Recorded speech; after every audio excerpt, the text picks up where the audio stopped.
wall thing going on.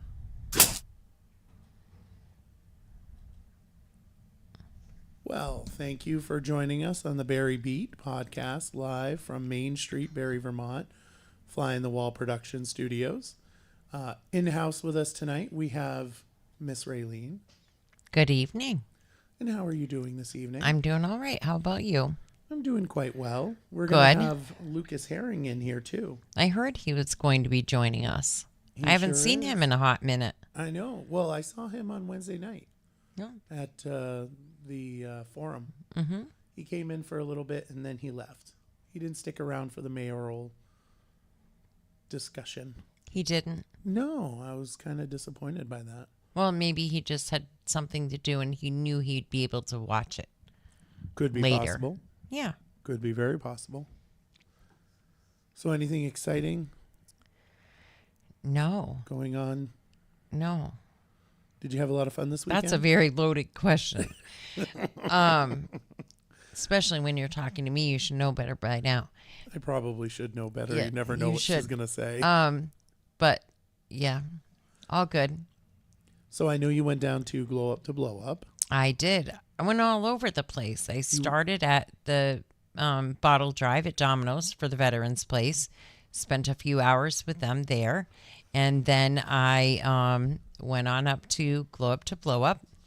And once I left there, I went to Vermont Quick Lube and Car Wash in South Barre for the Cancer Kickin' Barbecue for Thurman Wilder. Nice. And then we all went to the gala for the senior center, Yes, the benefit, we did. the fundraiser. We did. Yeah. We did. So tonight we do have the prestigious, the wonderful, the former mayor of Barre City, Lucas Herring. Hey, Michael. How you doing tonight? Good. Just drove over from Northfield.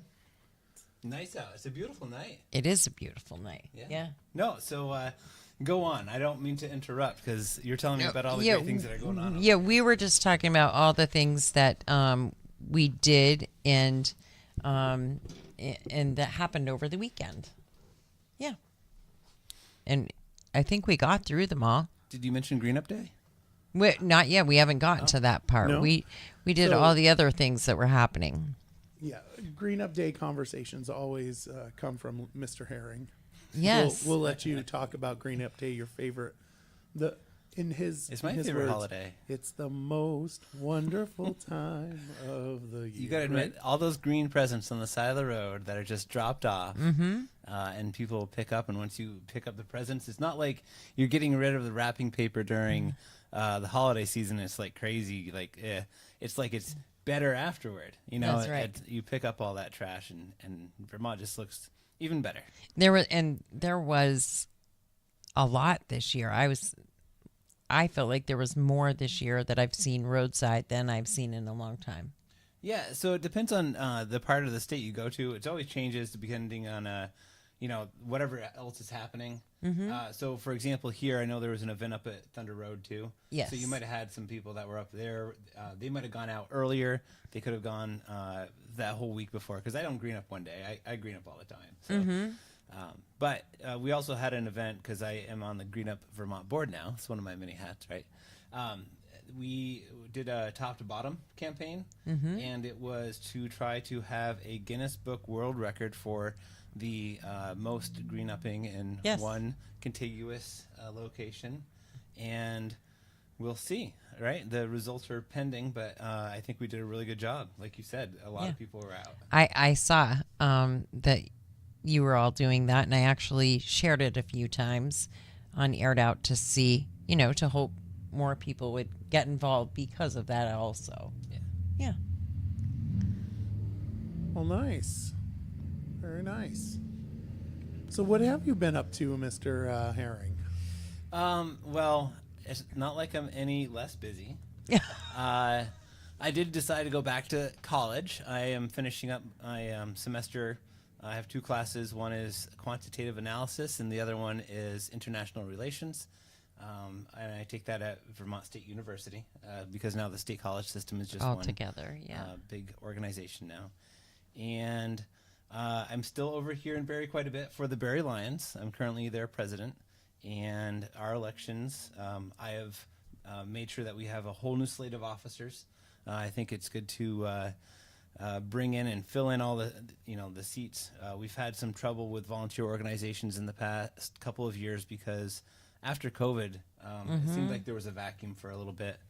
And I know I saw the video with the mayoral debate, and it was talking a little bit about volunteers too. So it would be great to see more people stepping up and getting involved, no matter what the organizations are. But yeah, just lots of volunteering stuff. I have quite a bit of land now where I am over in Northfield, so we have fires, every other weekend or so. That's have a good. nice fire pit. wow. That's a good thing Yeah. to do. And Sarah, which My invitation to these fires must have gotten lost in the mail somewhere. Sarah has a new app on her phone too that is represents different bird calls. So if you just let it listen, it'll tell you the different birds that are in your area, and the number of different types of species of birds has seemed to increase over the past couple of years. So that's a good sign too, in my opinion. I think so. I've actually heard some that I have no idea what they are lately. Just in my backyard, and you wouldn't think maybe. I haven't heard anything. Yeah, Well, I mean, sparrows, I've heard finches, birds, cardinals, but they're all blackbirds, they all like. bluebirds, blue jays. I think I saw a woodchucks, squirrel chewing on an antler today. I'm not joking. Like, I hear this noise and I'm like, what in the world is that? And I see this squirrel chewing on some sort of white thing that had a dark side on the other side. And I'm like, is that the antler that my dog had? Oh my gosh. Well, antlers apparently taste pretty good. I know dogs like them. Mm-hmm. They definitely like them. They do. Folks that are watching, if you could just drop a comment to tell me how the audio is, because the graphs on here look a little weird. So just let me know what you're thinking. Here, I'll see if your graph is a little better now. Oh, try it again. Let's see. Dreidel, dreidel, dreidel. We made it out of clay. Try again.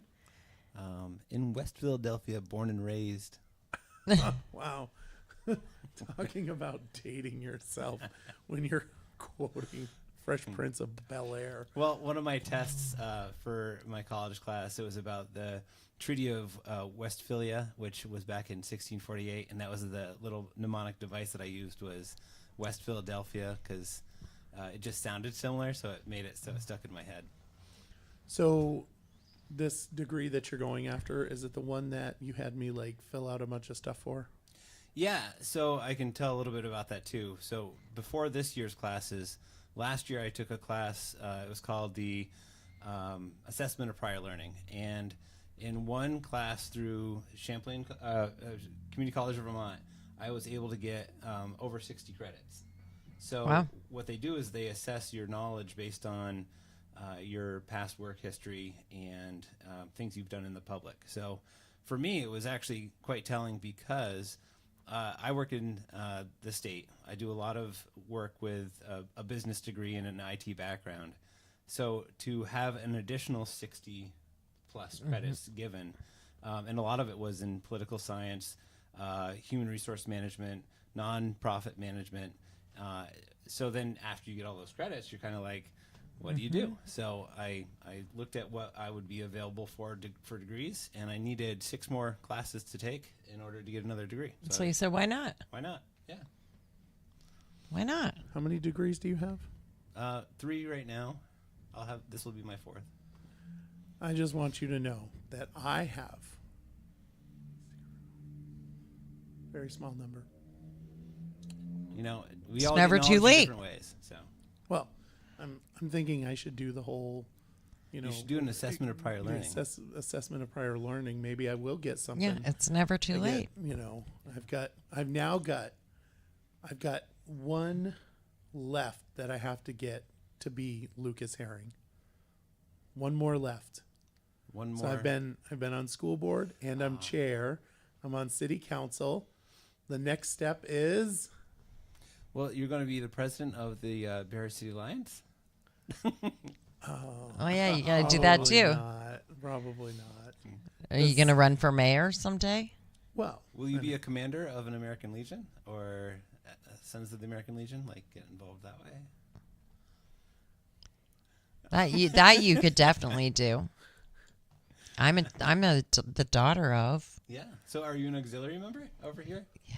Yeah, that's great. I probably won't get around to doing that. I have enough on my plate with You do right now. yeah. But so here's the difference. You're doing two major important hats right now that I'm no longer doing. So I get to, my True. time to spend a little differently. Yeah. Right. Not that I can't do it because I can do it. I've Right. been doing it. Right. Just for clarity. Right. I don't have You don't want like- to put anything else. You don't want to Right. add to. I don't have like those other ancillary, commitments. Like Right. I can come home late at 11 o'clock at the night. Not that I would ever stay out that late, but I can do that without any problems because, I don't Yeah. have any significant others. All I got is my dog. Yeah. So just for the record, for anybody that's concerned about my ability to do both jobs, I can. Right. You can do it, Michael. Yes, I can. So, Well, and just to give a plug on that, I mean, I was a person that also did it at the same time. So I was on city council and yeah, that's true. on the school board simultaneously. And it actually was helpful because, especially when it came around to budget season, when you're talking about the common level of assessment or different factors that play into each one of the tax rates, it can benefit one tax rate better and then the other one negatively at the same time. So it's a constant battle of, maybe your school tax is 7% one year, but your municipal tax is 3%, and then it could be the flipped version later on down the road. Oh, I don't want to say what I want to say because I might get into trouble if I say it.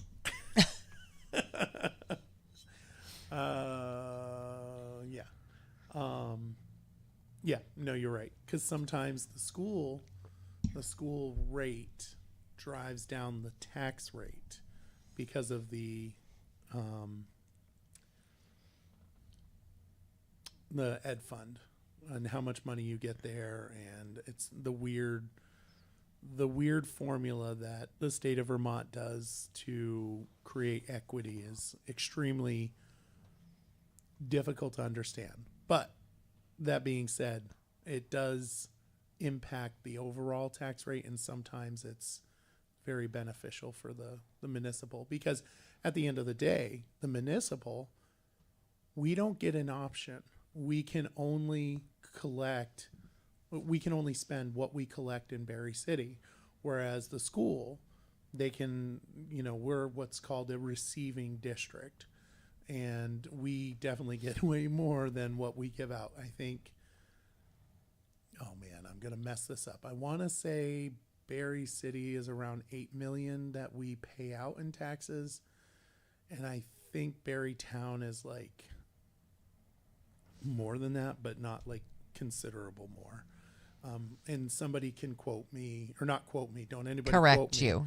Somebody can correct me on how much money, but it's either way, it's certainly not $58 million coming out of the tax, the pockets of folks. Well, and each district also sets the announced tuition rate, which you can say, I want to go to your school because it is X dollars for my child to go there versus to another district where it's going to cost more. So, and I don't know how many options there are right now for kids that want to go to U32, but someone from that district also wants to come to Spalding, and there's a reciprocation for a certain number of students. So I don't know.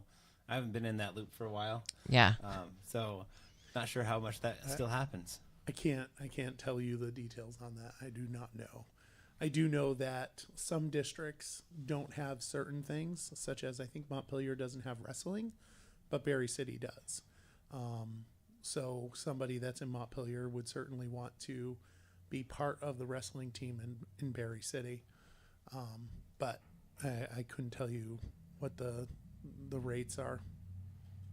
Me anyway. So, want to talk about city council? We can talk about whatever you want. Well, did I? I'm just so here, I so. kind of wanted to bring you in because you're better at history than I am, and I can't remember talking about the there was some dust up last week about the Grocery store. And The Granite City Grocery? yes, So, I guess what do you need to know? I mean, Granite City Grocery was a conversation before I was even on council. So we're going back more than 12 years. no, you were on council, Not when it was first started. really? Yeah, I was a member. It was something that I joined probably shortly after I became a city council member. And it went through very different iterations of members of the board. You know, being a member meant you paid in X dollars, and you were trying to get that seed money to have a place start. There were all sorts of assessments done to see how many square footage would be great, like where we are right now. This might have been the size of what the store would look like. Versus what was the Grand Union, because everybody keeps thinking, oh, a grocery store is going to be like what Right. Lenny's is now. For those that are newer, that used to be where the Grand Union was, and it was a very large grocery store. It would be like if you drove down to Berlin or over to Hannaford's, in Price Chopper down in Berlin, or the Hannaford's over here in South Barre, and it was about that size, but that's why they went away. It was too big of a store to be in this area. And we had lots of conversations of what was called a food desert, because there wasn't a store that was within walking distance, but there were a number of smaller locations. So Quality Market, for example. Yep. If you wanted to go up there and get like freshly cut meat, it was a great place to go. Amazing place to go. And then even when Siaku Ramen opened up down here, there was a different type of cuisine, and within that, you could walk in the back area and you could order food, like canned food. So there were other options, you know, and that was the thing. It was a perception that you couldn't get groceries anywhere, and it was what type of food. And then, you know, you start walking into even Cumberland Farms, and you find that they have a shelf area that has like the bananas and Right. other fruit. So it wasn't that people were going without. It wasn't that you couldn't find food that was good for you. And we also had at Capstone a location where individuals that needed help, there was a food shelf there, so they could get the food that they needed. So that's why I'm wondering, like, what's the conversation that happened? Well, the conversation on the resident chat was accusing Tom of the reason for it to fail, and I know the facts of the story, which is that's not the case, and I'm pretty sure you know the facts of the story for the most part as well, which because I remember you and I talking about it and having them come in and discuss, you know, what's going on here, and Tom wasn't part of that process at all. No, this was well after Tom wasn't even on council anymore. Yeah. They presented in front of city council and said, we need volunteers to help out. If no one wants to volunteer, we're going to end. And they came directly to us, and then they had to go through the legal process of ending their nonprofit. So that's what happened. Yeah, and it was very unfortunate, and I too was also a member. I gave, it was the membership fee was $200, and I think there was 800 members, I believe. Yeah, I don't remember all the details. There was a number that they were trying to reach, which I thought was 1,000, in order to have that minimum number, and they'd never reached it. Right. And that was what it was. It was like the kickoff was great. You have all these people that, you know, it's the shiny new toy. Interested. And you get involved. But I'll tell you, like any other volunteer organization, when you're trying to hit your 100% membership goal every year, you get 50% right off the bat, and then it slows right down, and then you're just like trying really hard for those last couple ones. Yeah. And if they didn't reach that number, then they weren't able to get the loan that they needed in order to get the space. And there's members of the board that still live here. or former members of that board Yeah. still live in town. So Yeah, quite a few. Yeah, quite a few. Yeah. I know. see, I mean, if there's questions about it, that would be a great article. So It would be. It certainly would be. I know that I'm pretty sure it was you, but I'm not positive. You had suggested Granite City Grocery for Central Market, right? Didn't you? No, that wasn't me. That wasn't you? No, Oh, never mind. but What- no, who the- what I think who the what we're heck was saying that is then? that if you had some smaller local neighborhood type stores, that Yeah. it would still fill the need of having one larger store, Mm-hmm. because then it is really walkable. You could be in your own ward and be able to get to a And location still get for yeah, food. get groceries. Point is that it didn't fail because of Tom, because he wasn't even part of it, and they kicked Karen out, and that's when it started going downhill, in my opinion. But at least that's the way I remember it. But I wanted to pull in because I know that you knew something about it, because I remember us having these conversations, Michael hates remembering numbers and times and everything Yeah. else. Yeah. We are all getting older. Those numbers will not be as solid as one time, right? I am getting Speaking of older. which, no, I was just going to say I saw Bernie Sanders just announced that he was running for re-election. yes, I And saw that he's as going well. to be 83 years old if he's elected one more term I saw that tonight too. for another 6-year term, right? No, I mean, good for him. I mean, he's obviously. I'm not going to be able to do a Bernie Sanders impression. Well, he's no, I mean obviously- even locally, like Bill Doyle, Mm-hmm. he was a member of the legislature forever. Yep. So. Yeah, Yep, he was. He was poor guy definitely- used to fall asleep in there towards the end. But he Yeah. still went every He day did. and tried so hard. And I will say this: the guy was like, he was like on it. Uh huh. You would think he wasn't, but He he was. was. He Mhm. really was. Yes, he was. Good guy.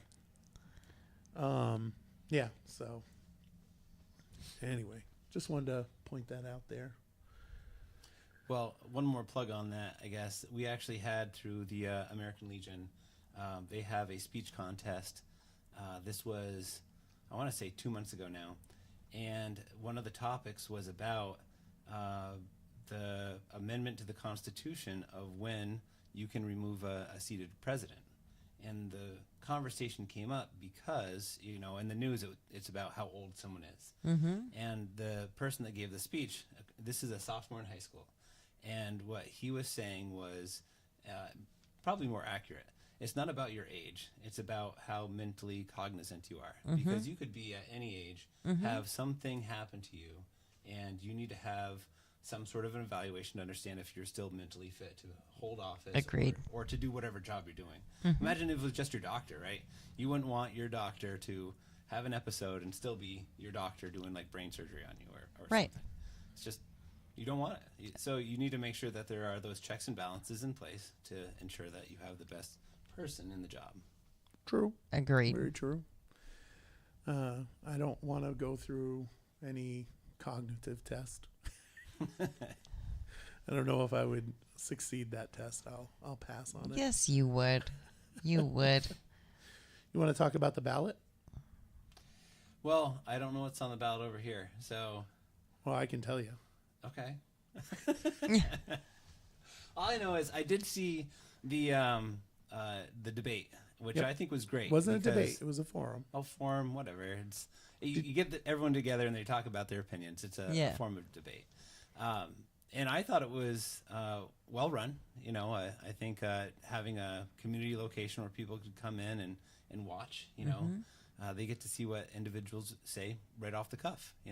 I don't know if everybody was provided the questions up front, No. We were not. so even better, because then you're not like scripting it. Because a lot of people, they'll put those big words that catch people's eyes. So it's good that you had a forum like that. Yeah. Yeah. Were you there for the first question? No, so again, I wear many hats, and so when I got there, it was well underway. I didn't even know the mayoral forum was going to be afterward, so I'd left by that point. I had another meeting to get to. But. Yeah. The very first question is, how do you foresee what's your vision of a Barre? And my answer was the way that it used to be. and I had 2 minutes, and that was the end of it. And Pappas was like, Okay. well, This is going to be I an guess- early night. I guess this is going to be an early night. Yeah. I was pretty short on my answers. Cause, Yeah, but it's you know- really more of that follow-up question of what is it about the way that things used to be that you liked, and that's what you'd want to get into the details.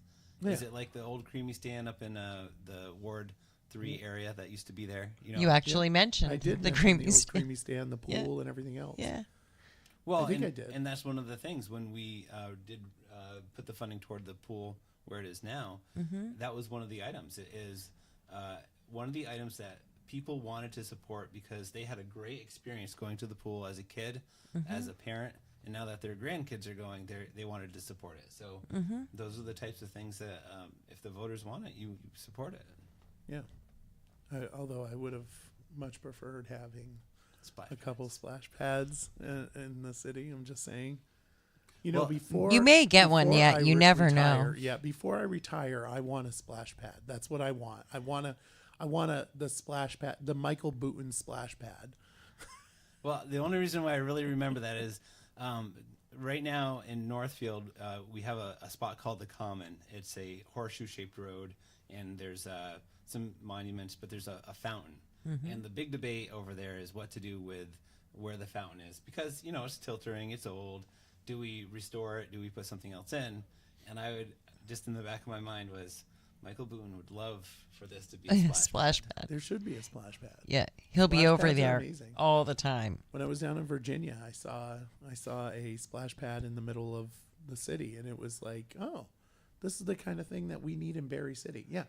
Linda Kuchar, she's like, yes, and it's cool. Exactly. Thank you, Linda. Yeah. 100% vote for Michael Booten. He supports splash pads. Is that what's on your signs over here? Or? I should put that Yeah, on my I side. Michael support Booten splash supports pad. splash pads in Ward 2. Oh my gosh. I really would. I would love to see splash pads down. Unfortunately, with the buyouts, with any type of buyouts, we can't do splash pads. But I mean, if we somehow made it, would be so nice to have one. I just, especially on the north end where there is no water facilities, right? Like you don't have a pool like we used to have. I mean, I remember having a pool. Yeah, down we in had the north pool, end. we had the playground, we had all kinds of stuff on the north end. We had the field. The creamy stand, the The field, creamy the baseball stand, field. Yeah. Willie Street for hockey and outdoor skating. It was awesome. Is Yeah. the skating rink not over there anymore? No, It it is over It there. is. It's just not. It's not as well used and maintained like it used to be. I'm not going to lie to you. I haven't been to that skating rink in 20, 30 years, so Yeah. I can't say anything. Ice skating is not my thing. That would be the city manager. Yeah. It's hockey, or I think he's into hockey. It's just a really cool place. It is. Yeah. I agree. But, yeah. So, I'll tell you what's on the ballot. Oh, man. I don't know if I actually want to ask you some of these questions because you may agree with them. Well, that's no, okay. There's a No, people's agree opinion. No, with the them. items, The questions items. is them. okay. Yeah. So, I'm going to. I'm Yeah, just going let's to get away dump to it. from the us and them kind of mentality, right? No, that's not what I was saying. Yeah. It was them as in like The questions. the questions, the articles. So one of the articles that I'm putting you on the spot. That's not very nice, is it? I think that your cousin would appreciate it because I think one of the last times I was here, I put her on the spot. Oh yes. So That was, Oh, that was a Rosemary. nod to, Yeah. That was a nod to Rosemary, who you were brutal. if you're going to be in the position, you take the questions. So She did. She Yep. did. Yes, she took did. them, Yes, she but did. they were brutal questions, and Yep. I don't. I was listening to it. I'm like, oh my goodness, I don't know if I could answer this question. But yeah, She's a smart cookie. She is a smart cookie. So you obviously support getting rid of all the charter language for school stuff. well, That's a pretty- because that's cleanup language. Right. I mean, we try to remove that before, and there are certain efforts that a municipality can do for removing pronouns. Same thing at the legislative level. They were doing a bunch of that previously. But if there's residual language, it's just like doesn't Yeah. apply anymore. Mm-hmm. course, it would have been nicer if the state actually did that when they passed Act 46. But, heaven forbid we ask our legislature to do something intelligent. That wasn't very nice. No, it wasn't. But am I wrong? I mean, they should have cleaned it up. That being said, what about switching to May? Town meetings. Personally, I'm in a town now where they have their town meeting in person, so it's A not little bit by different. Australian ballot. They still do have the financial pieces that are voted on town meeting day, but when you can go in and have the conversation, and everyone's in the same room and you get to hear the opinions and why. We tried very hard to get out information, put it on the website, make videos, send out as much as possible, and you still don't have people ask you any questions until like the day before. So in some ways, I do like that. You get to be there and participate and have that discussion. Between March and May, though, I guess I'd rather see Barrytown move it back to March. So if you want to have it at one time, have it on the day that everybody has off as a holiday. All right. And it's not everyone, of course, but it's the period during a school break. It's state employees have the day off. It will be more well attended in person, for voting than if you were to have it at a later date. The flip side of that, however, is ever since COVID, we have these ballots that are being mailed out. You can request to be pretty much anywhere to receive your ballot. And so the question is, does it really matter? A day is a day. As long as it's done by a certain day and it meets the statutory guidelines, I guess it really doesn't matter either way. Tell me your reasons. One big one is that you don't want to stand out in the freezing cold to campaign. You love that. I do like that idea, but that's not actually the reason why. Right. And I'm not like, I do. The manager made a really good post a couple days ago explaining the reasoning, and it was all about budgeting and having more information to do a responsible budget.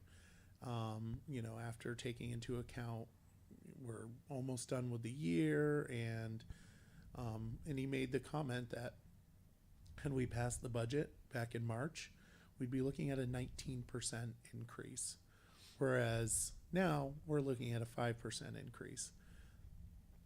So his reasoning is the reason why it kind of makes sense to me.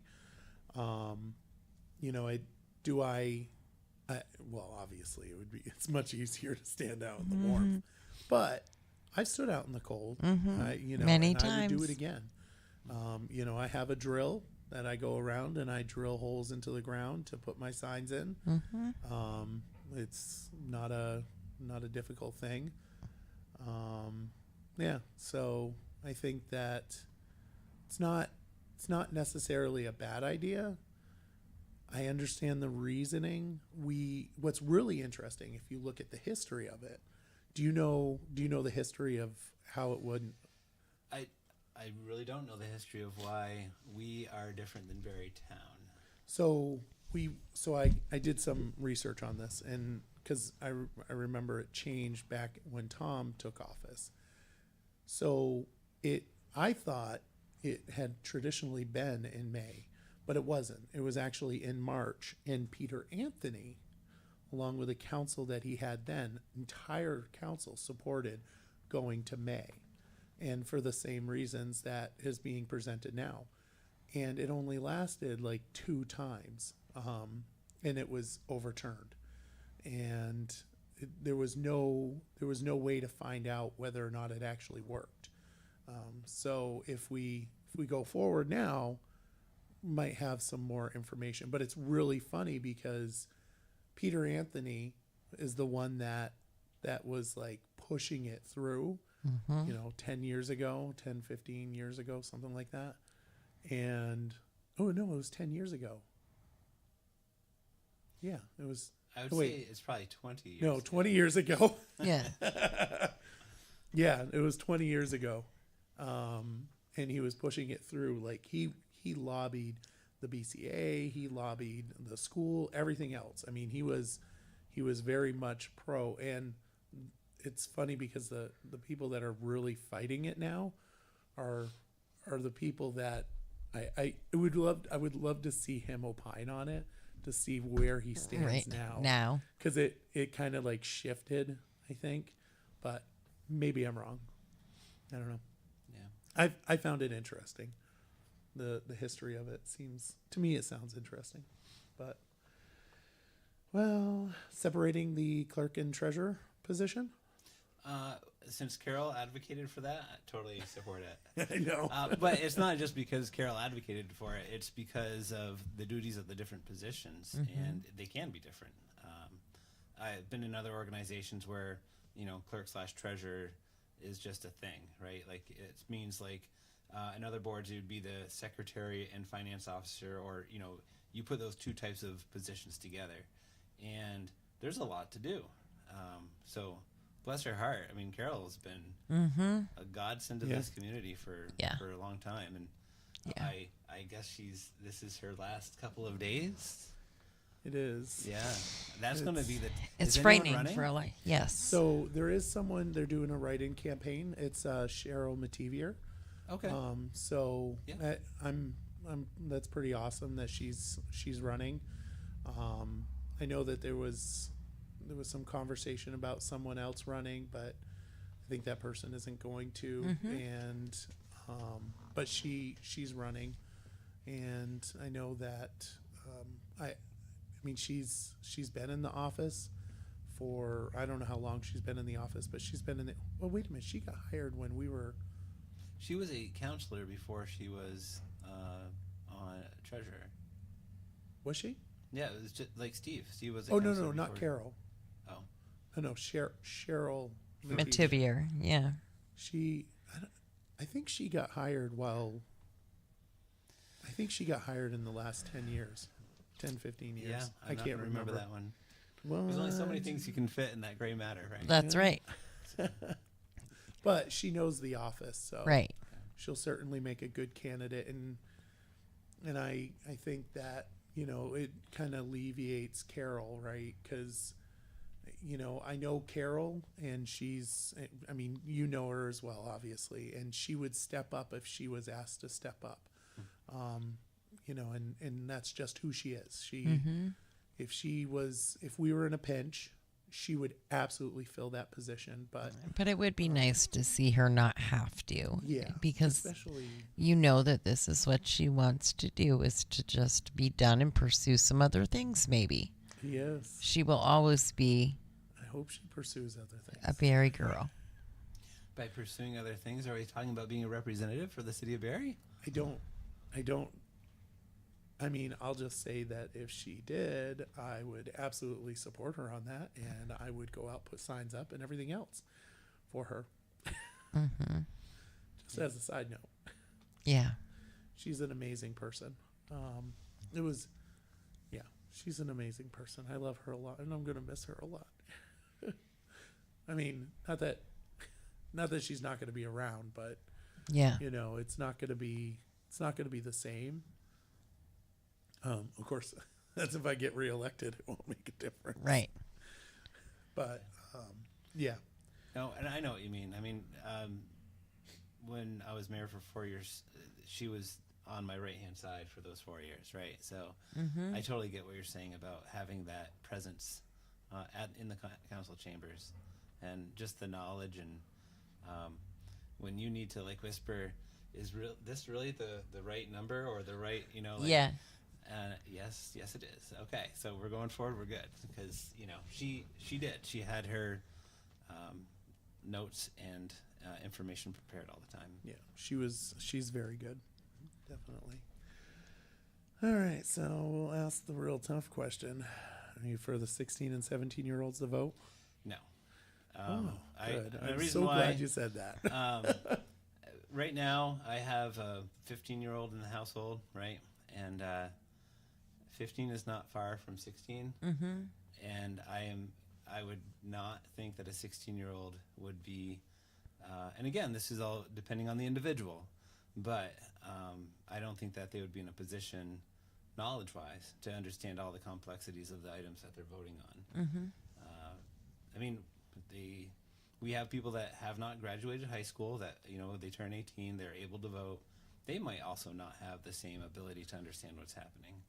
But, the more that you're including uneducated individuals into a system, it might not be the best turnout. We want people to understand what it is that they're able to represent or be represented by. And unless we're going into the schools and telling them during their class, like, this is what you're voting on, then that might not be the best turnout. Yeah. Obviously, I'm a big proponent of voting no on that. So you're no longer in the correction side, right? No. So, but you were. Yes. And in that space. I mean, I was the Yeah. IT person in that space. correct. I was in correctional facilities all the time. Right. And as you know, well, I'm assuming the law has gone up for age, right? The youthful offender law, where it's going in the opposite direction. The same is going in the opposite direction for tobacco use. For, I think marijuana is 21, right? Well, Yeah. because it's the same age as It is. Yes. So marijuana is 21, alcohol is 21. Well, all your driver's these- license is even a graduated driver's license. So Right. Oh. you Right. can't even have Yeah. the full privilege of driving at 16 like Right. when we were younger. I'll just make the comment that if you have to get a parent's signature to get out of school, you probably shouldn't be voting. Well, and it's true about even on that the legal side of, say someone is in college and still being tried as a child. They've turned past 18. They do hazing, harassment, all sorts of things that normally would put that person in jail. But because of some of these graduated sanctions, you could be 16 in Brattleboro, I think is one of the places that you can be 16 and vote. But if you're in a college in Brattleboro, you might not be arrested for 17, 18, 19, 20, 21, like 5 additional years. You would be tried as a minor. It doesn't make sense. No, not at all. I won't put you on the spot for the No, city keep going. councilors. No, Keep I won't going. do that. I won't put you on the spot for city councilors. Just say it this way. I think everyone is in it for their right reason, right? We actually have a group of people that care about the city, and that's why they're there. You care about the city. The individual that's running against you cares about the city. You just have different opinions. So All right. Well, let's now shift gears and head on over to the council packet. I don't know, you may not have seen it yet. I think I sent it out, but may not have looked it up. I know it's not like your highest priority. no, but I usually try to catch the agenda at least, because I think Chief Vale is presenting on the Yep. crime Crime rate. stats. Yeah. Yep. So with that, I'll just go right down to that since you mentioned it. We've got property crime. Let me see if I can. I'm going to assume property crime is a little higher and violent crime is a little lower. Well, And I'm going to say that there's been a trend line for at least 5 years that violent crime has decreased. Property crime can go up and down in a blink. So that all depends on, you get a couple of bad actors in your area. True. so the property crime, and I'll switch that over so everybody else can see it. So it's actually, it was high in 2012, and then it dipped down to 2015, where it was the lowest at 134 property crimes reported. Jumped up right before you became mayor, and in 2017, and then it took a dip, and then last 3 years it's been on a steady rate of incline. It's not as bad as it was in 2012, but it's about halfway. It's getting there. Yeah, about halfway. Which, kind of makes sense. I mean, I remember when I first joined council, it felt like crime was a huge problem, and it clearly was back in 2012.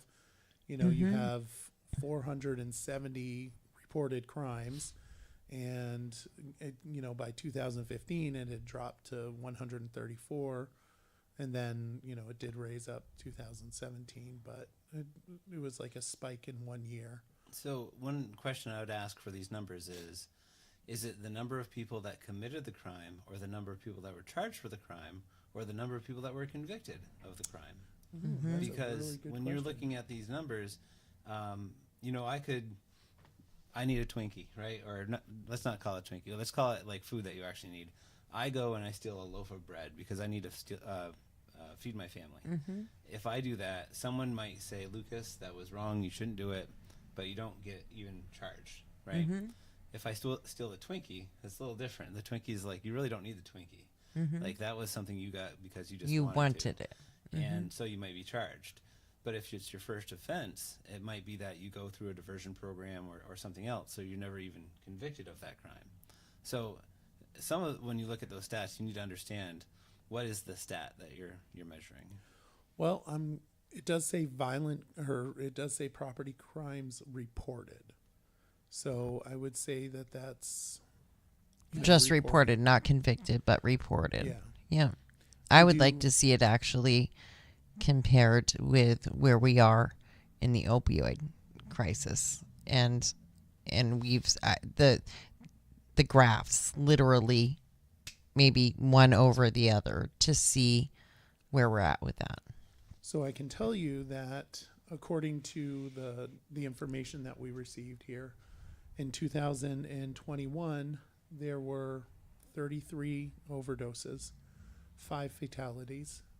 2022, 43 overdoses, 4 fatalities. 2023, 40 overdoses, 4 fatalities. And in 2024, there's been 13 so far.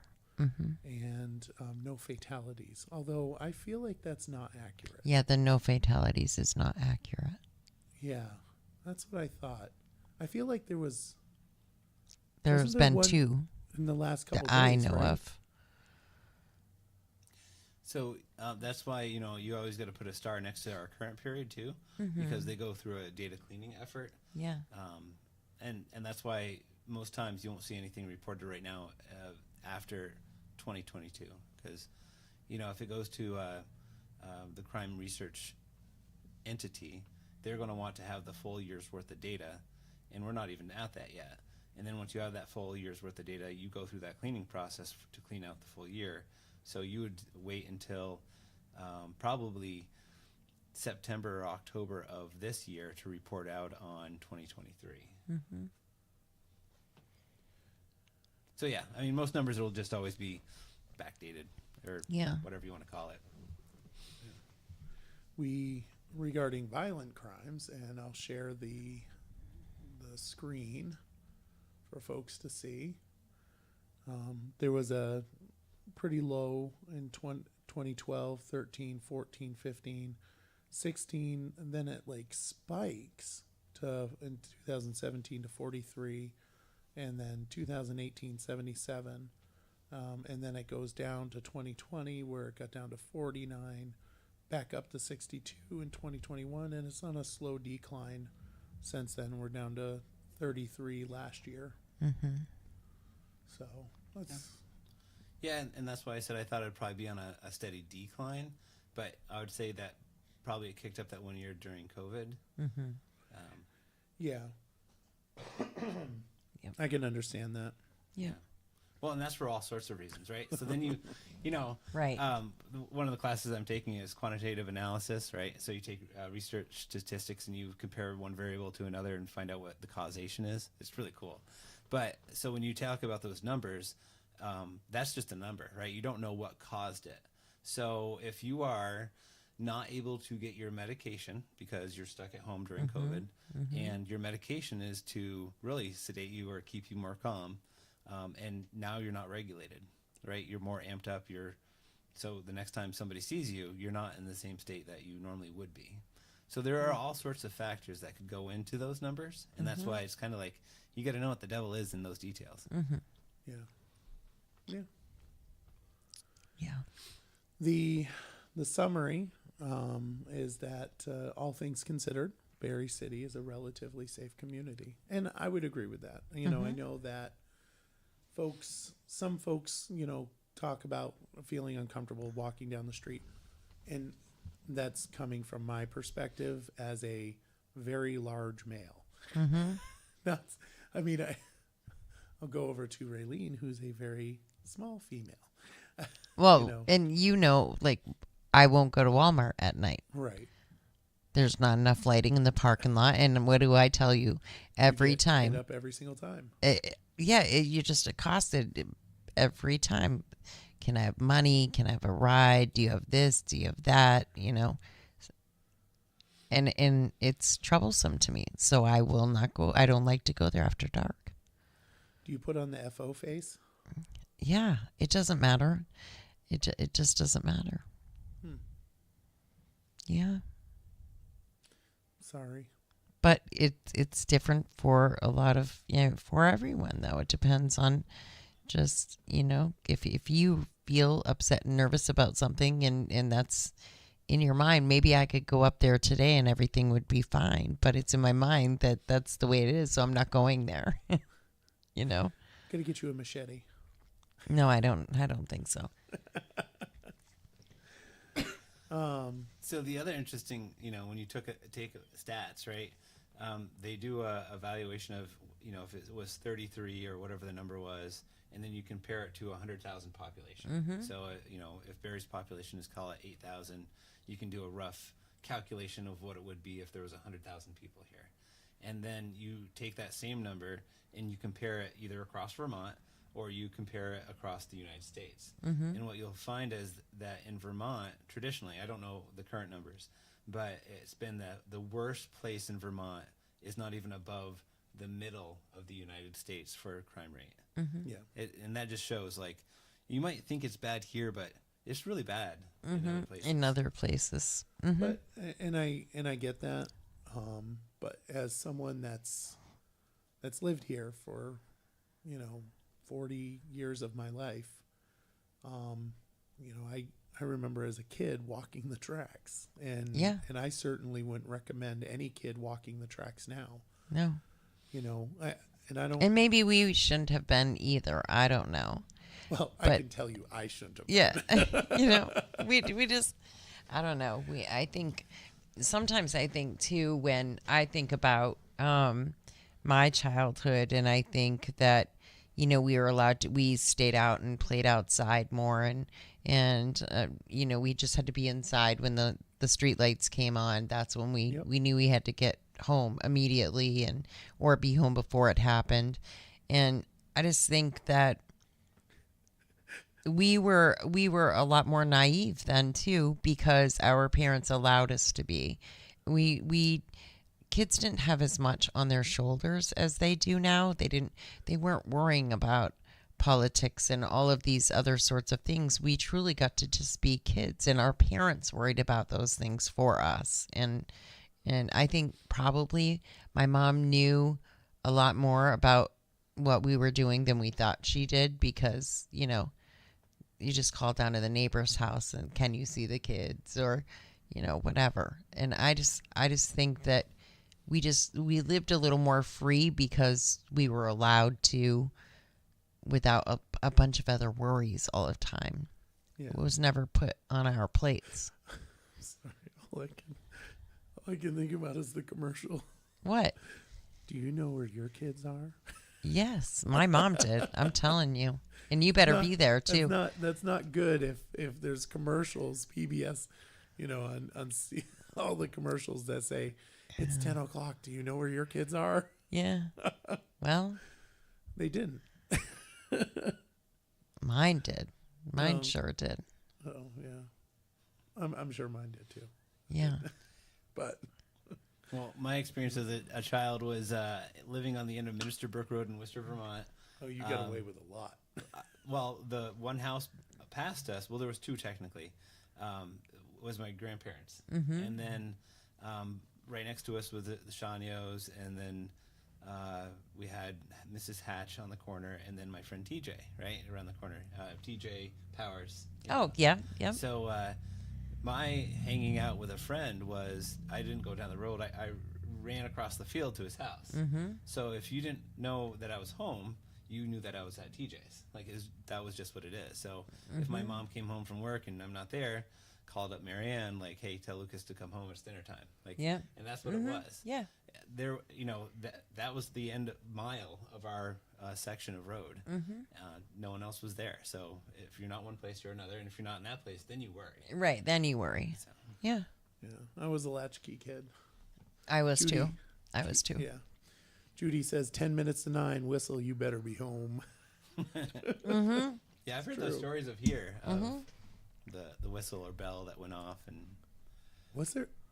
Oh, I don't remember. the Yeah. whistle. Well, I think that was way, way ahead. used Judy's to be probably the just talking about ordinances. our parents doing it. Really? Was yeah, it? Yeah, the it did. ordinances that we changed. Oh man, I can't even remember that. Wow, that would be amazing to have that back up. Yeah. Kids home. Yeah, that Yeah. would be great. I don't. Judy, your kids aren't. They're younger than me, right? I think they're younger than me. Right? Nick is younger. I'm pretty sure Nick is younger. Oh, was it Judy Copping? Yeah. Yeah. Yeah. Yeah, Nick is is way younger younger than than us. me. He's like in his 30s, right?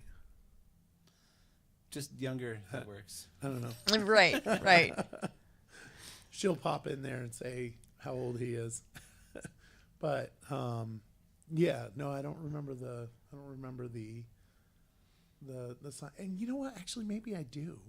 I don't know. Maybe I don't. Yeah, I just think that it was probably a little scary then too, and our parents watched a lot more than what we even know for, and just because we don't remember it that way, and we think that we lived in this like beautiful la la land, it probably wasn't always as dreamy and wonderful as we remember it, you know. Maybe. I mean, I don't remember. But I loved every minute of it. That's all I know is that, and I liked growing up that way and being here for that time. I can't imagine growing up anywhere else. Yeah. No, I would Yeah. agree with that. I mean, I think it was a little bit different with, so for example, across the street with the apartment house, we had very, obviously it's an apartment house. There's people that come and go, but for the most part, there were, relatively stable, that didn't come out the way that I meant it. But like a stable amount of people, not stable people, but stability in time, right? Being there for a while. People would rent longer. We had Right, it was down home. the road, Debbie, I can't remember her name. Now it's the Bresets own the house, but Debbie, I don't remember. The next door neighbor, and I can't remember her name for the life of me. I think it's Cheryl, but the next one up the Silks. You got my cousin lived up above there. You have, the Griffiths. You've got the Langtangs. And you just keep going up, and it's all people that have been there forever. But that was in my neighborhood, and I think as you go to different neighborhoods, it's a little bit different. We all played outside. Yeah. So, Michael, what happened to the Neighborhood Watch program? There was never a neighborhood watch in our area. No. I mean, if there is a feeling now that the sense of community is not the same, like 4 years ago, we did start a Neighborhood Watch program. Is that still up in operation right now? So believe me when I say this, there's a neighborhood watch in our area. It may not be official, but I assure you it is there. Yeah.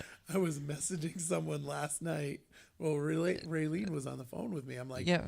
I don't know what's going on here. I'm going to ask so-and-so, and they were watching Yes. too. And yeah.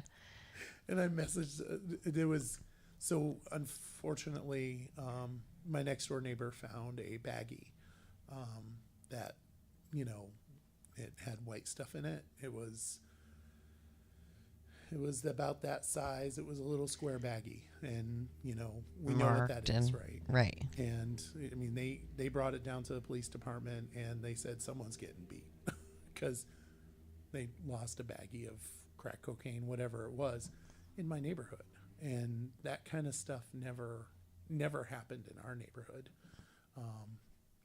But yeah, so I have cameras. My next door neighbors got cameras. We're very busybodies. I do think that they still do exist in certain neighborhoods for sure. I see it a lot in the resident chat pages where certain people will be talking about their watch in their neighborhood or getting together. Yeah.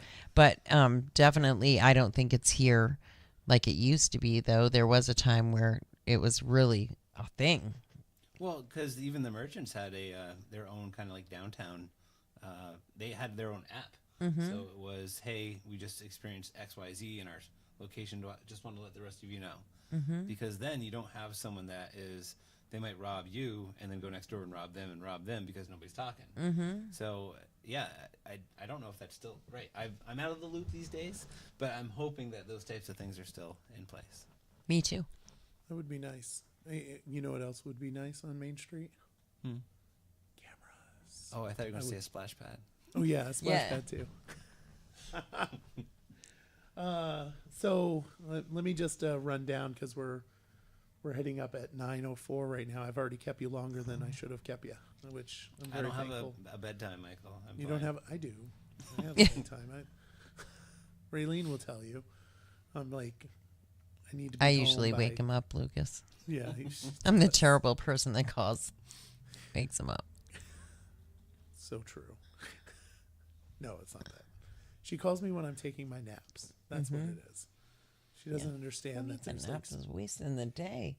So how many naps? How long are these naps? In other countries, they call them siestas. So. Yes. Yeah. That's what I take. Those are 15, 20 minutes. I don't take 15, 20 minute siestas. I take like hour, 2 hours. It's nice. I'm just going to say this. If you are not familiar with an hour, 2 hour nap, I am so sorry.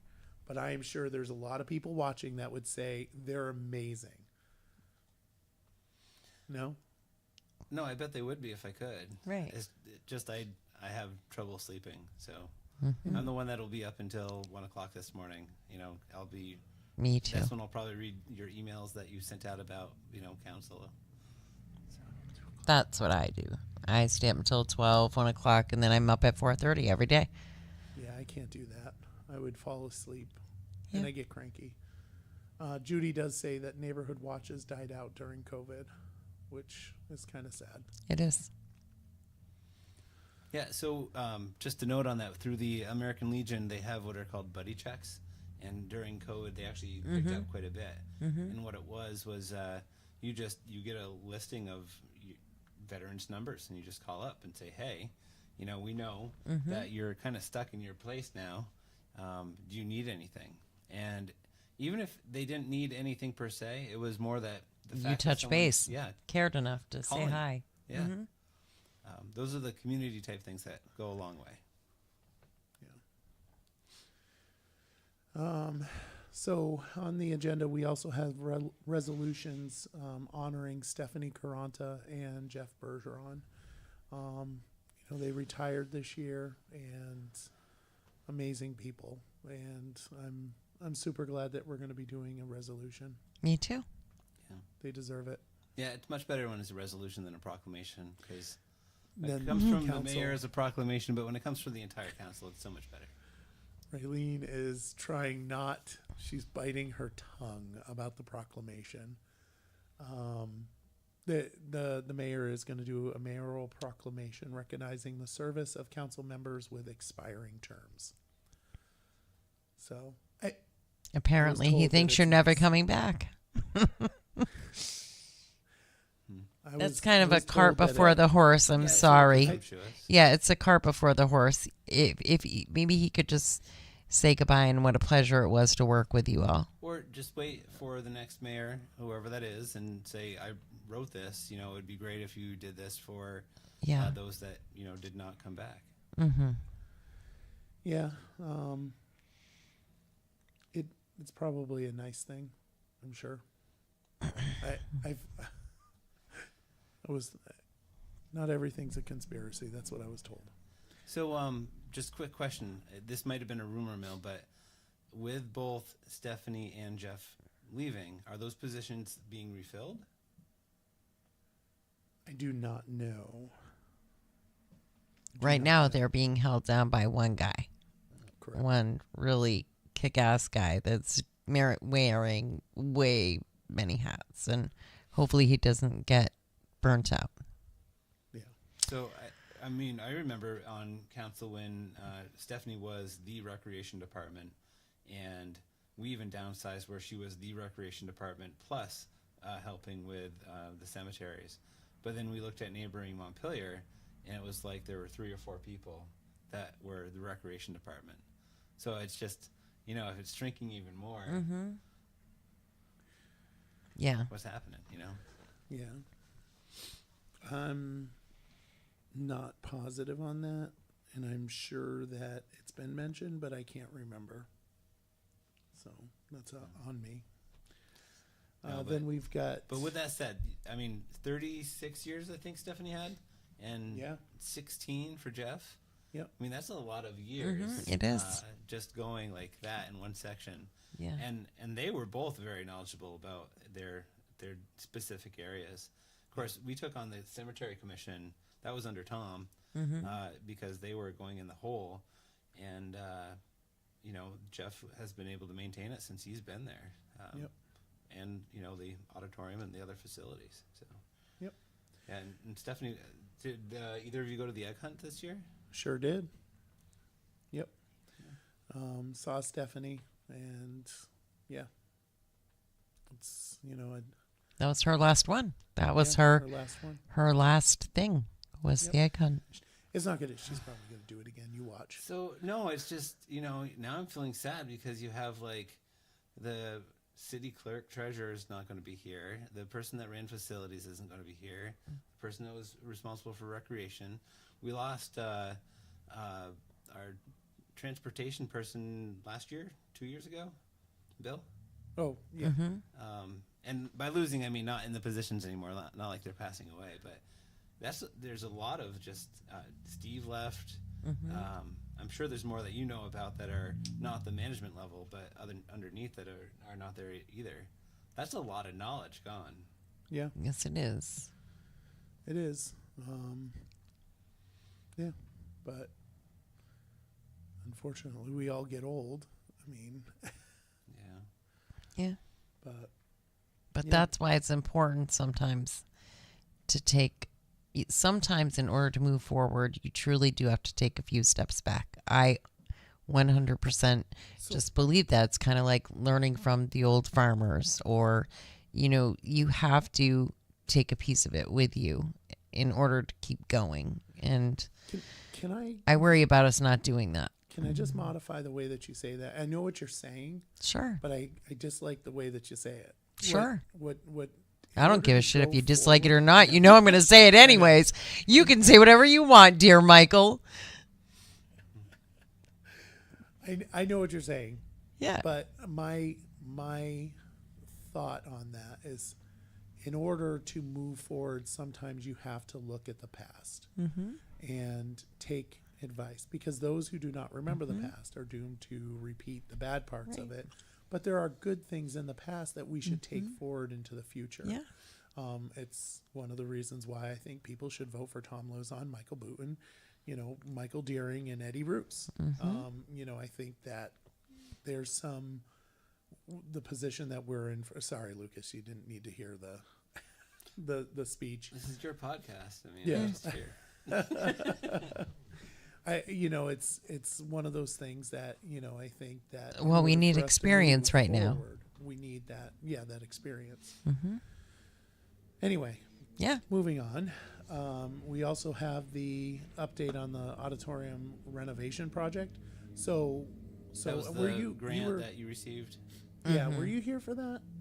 That was something that was being applied for through Barre Area Development. Correct. Were you on council or were you Well, mayor so then? I knew about it. It was happening before I left office. Okay.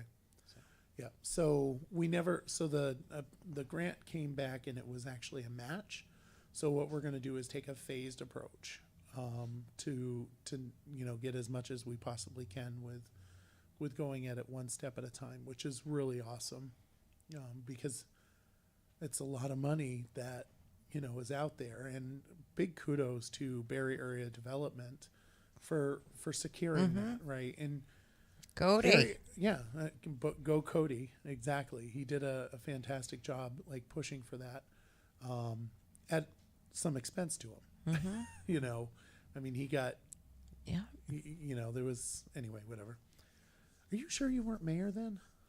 So when it was received, you got to remember there's always a lag. When you apply for something, then it's like 3 months before that you go through an evaluation process. Then it could be next year that you receive it. So it takes a while. I feel like you were Not mayor when it came was before the received. council, though. Not when the determination was made that we had received it. That's what I mean. I was involved with Cody in the process to create the application, but it was received after I was out of office. So you weren't there when he was grilled for doing that? He was grilled for receiving a grant for the city to invest in our infrastructure. Yes. Yes. Unfortunately. Yes. Yes. That doesn't make sense, but okay. Yeah. So Yeah. No, I haven't been here for 2 years. So Yeah. I wish you were. That being said, so that's going to be that. And there's not too much left on the agenda. No. There's a couple of ratification of warrants, of course, and So I got a question authorized on the manager. ratification of warrants. That's one thing that when I see on the agenda, I see all this ratification. I used to, get why are you ratifying things? It should always be like it's on the agenda.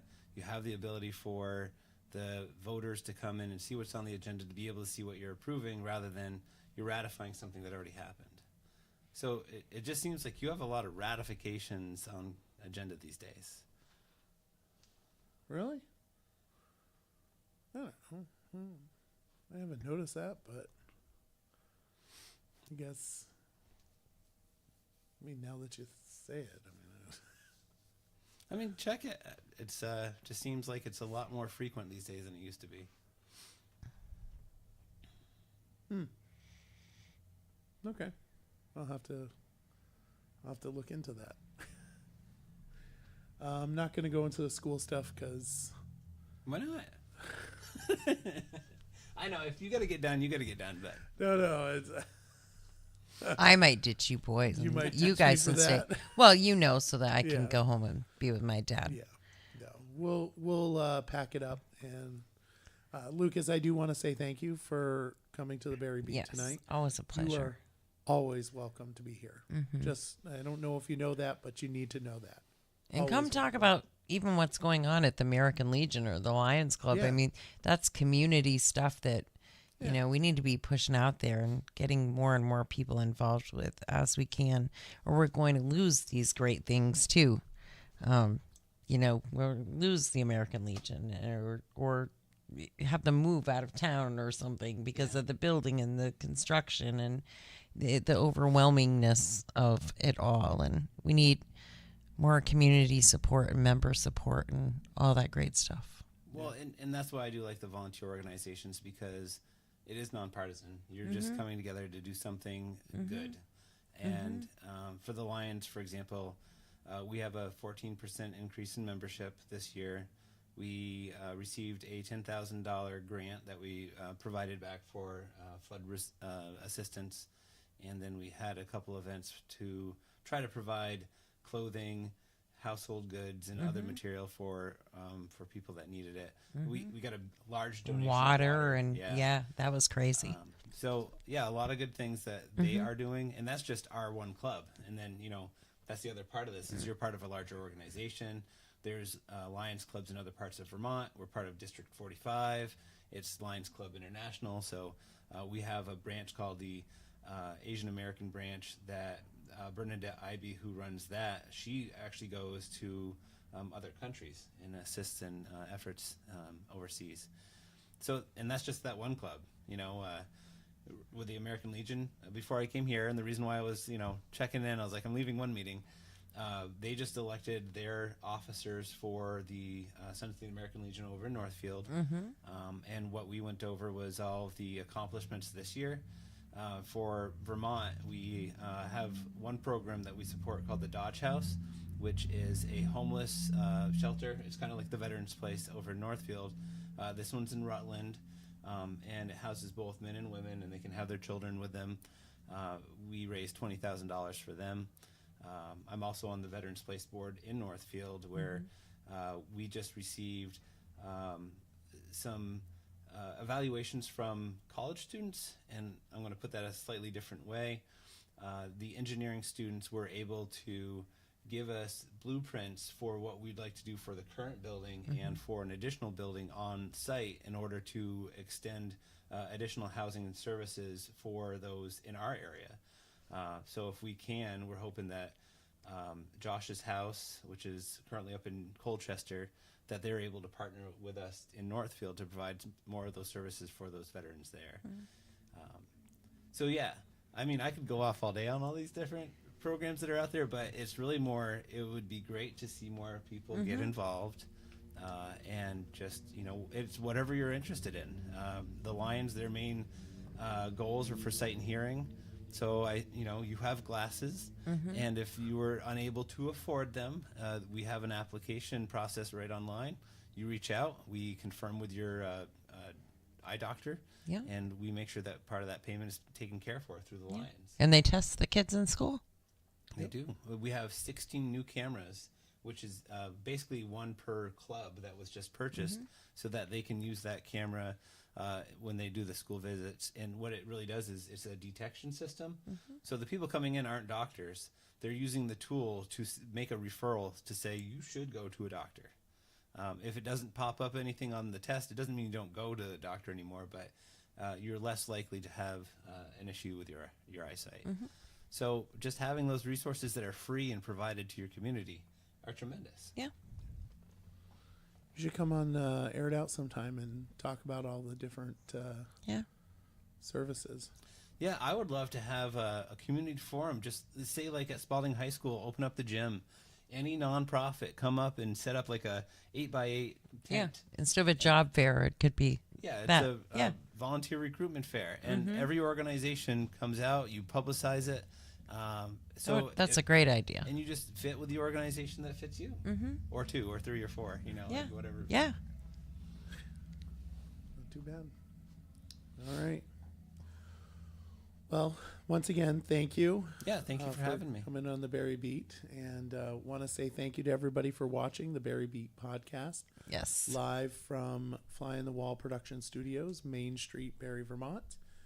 With that, we'll wish you a great night, and we'll see you. Well, just as a side note, don't forget to vote May 14th. That's next Tuesday. Or before. Or before. Right. That's right. All right. Have a great night, folks.